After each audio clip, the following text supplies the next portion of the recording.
jump back because I kind of just impulsively didn't do the thing that I specifically planned to do.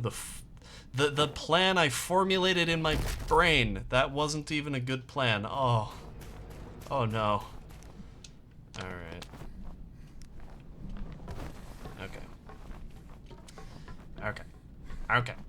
Okay. We're gonna fall to our deaths. That was intentional. That was a skillful maneuver. I think I'm just gonna leave that orb alone and get crushed by this mysterious spinning crusher instead. I thought that would just be kind of fun. So, boom. Oh.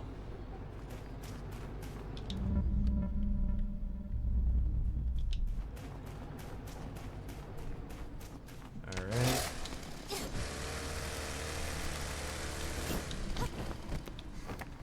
Okay.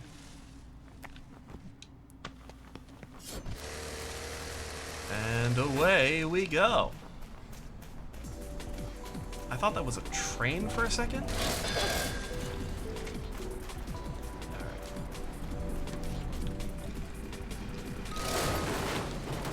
Your ass.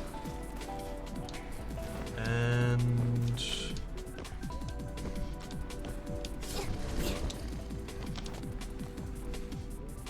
I'm just gonna use you to fail to get that orb. Alright.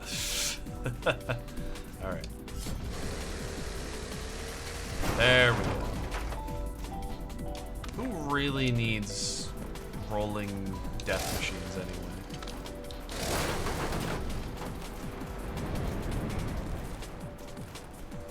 Oh, I see a secret. Wasn't a secret at all. It's where I was supposed to go to beat the last fool. Alright. What are these guys building?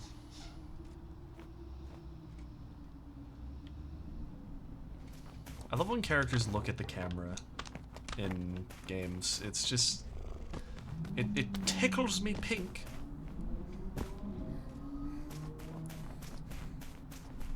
Alright.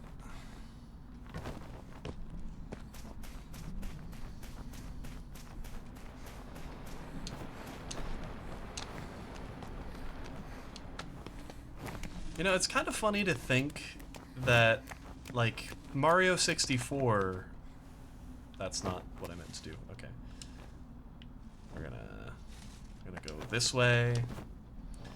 So Mario 64, right? They made the camera kind of a diegetic part of the environment. Oh. You don't have to go all the way back there, you cheeky bastards. But yeah, they made the camera part of the, you know, dynamic living thing, part of the environment. And that was really just kind of a way to, I mean, they also had fun with it, obviously, but to a large extent, that was also a way of explaining how the camera even works in the first place, you know? Oh, think of it like a literal camera. But it's nice to see that there are still games out there that play around with that and still have you kind of playing as the camera, make the camera into an actual diegetic entity. Just because it's fun, you know, it adds a extra layer to the sort of aesthetic of the game, when it fits, obviously. Okay,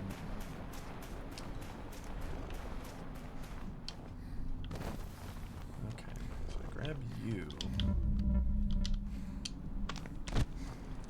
And then I bump my head on a slope and can't do anything else. Yeah. I don't know. It's just something I think about sometimes.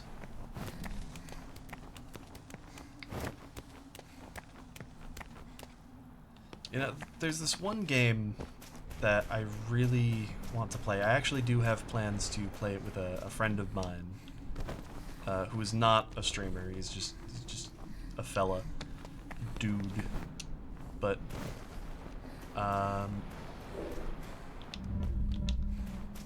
maybe I should start up there and then go swoosh back around. But how do I get up there?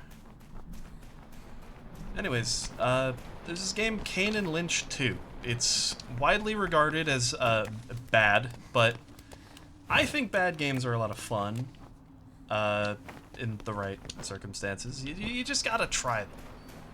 That's the thing. Because sometimes they have very unique experiences that are not easy to really explain, and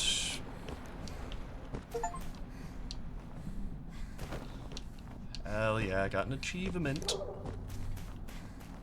But yeah, sometimes they have very unique experiences, and in the case of Kane and Lynch 2, they actually did something really cool with the aesthetic by making it have all of these, like, artifacts as if it's being recorded on a handheld digital camera. And, I mean, unless somebody who happens to be watching knows any other games that have done something like that, I don't know of many other games that have made that kind of aesthetic choice. It was also very contemporary at the time, because the game takes place in what was then a contemporary setting, and you know, they added these pixelation filters to censor like grisly headshots and things like that. It adds to a certain kind of aesthetic feel that is very unique, that I haven't really seen done a whole lot. And at least the people that I've seen talk about it, they're usually very, oh yeah, Kane and Lynch 2 is known for being one of the worst games ever made. And that's kind of it. They just sort of dog on it.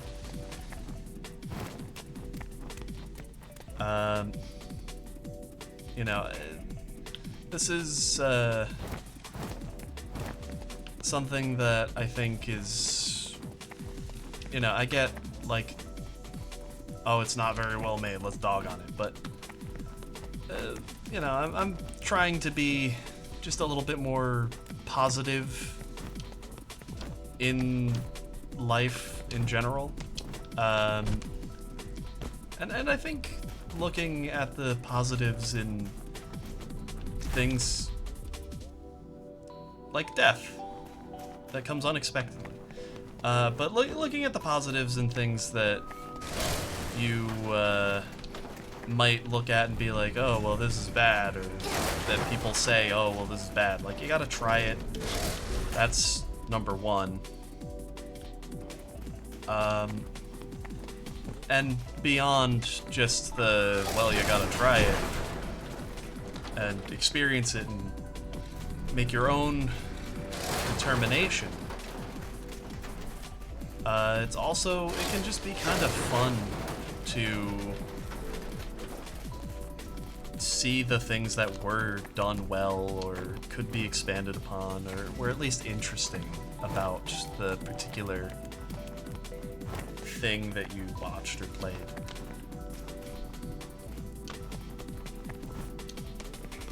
Like, as another example of this, if anyone's ever heard of Cinema Wins, this YouTube channel, that is a pretty great YouTube channel because the whole thing is the guy, you know, he's doing a parody of CinemaSins and being positive, just like, whoa, this movie did something really cool. I haven't watched too many Cinema Wins videos, but the ones I have seen I really liked, and I think most importantly the guy's got a really good sort of viewpoint for experiencing these kinds of things.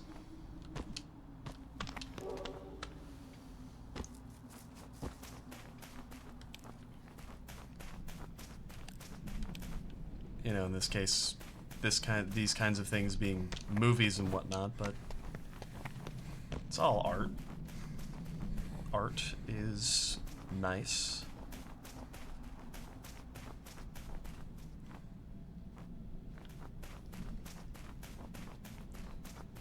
And I like that we live in a world where people can share their art so readily with the entire world, you know?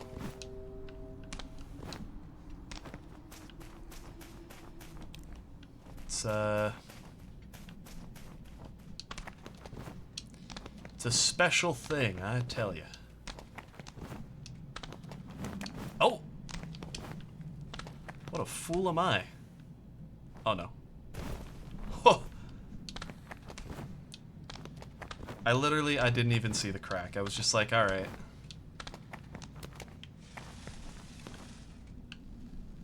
Let's just try jumping, because it's mysteriously tall.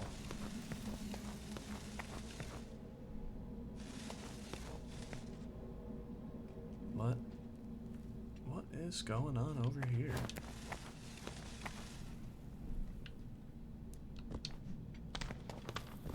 That's okay.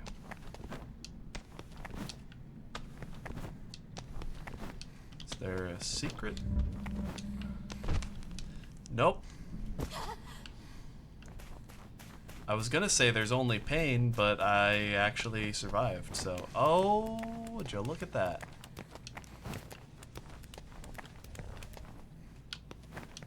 Something tells me I, might have done it in a slightly different order than intended, but we take those.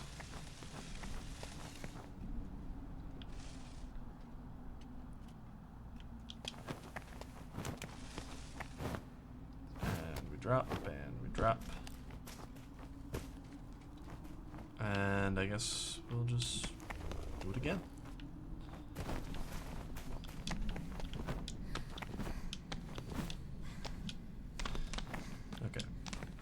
Jump.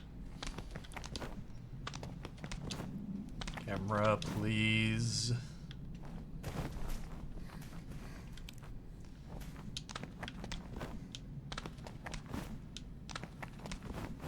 Oh, there we go. Alright. Yeah, cameras in 3D games are always challenging. Like, especially in any circumstance where it's like you have to... Oh no. Please. Okay. But yeah, especially in any circumstance where you're gonna be jumping around in tight spaces like this, it's not easy. Being cheesy. Jump. Please. Okay. I say please a lot, don't I? I'm really a beggar.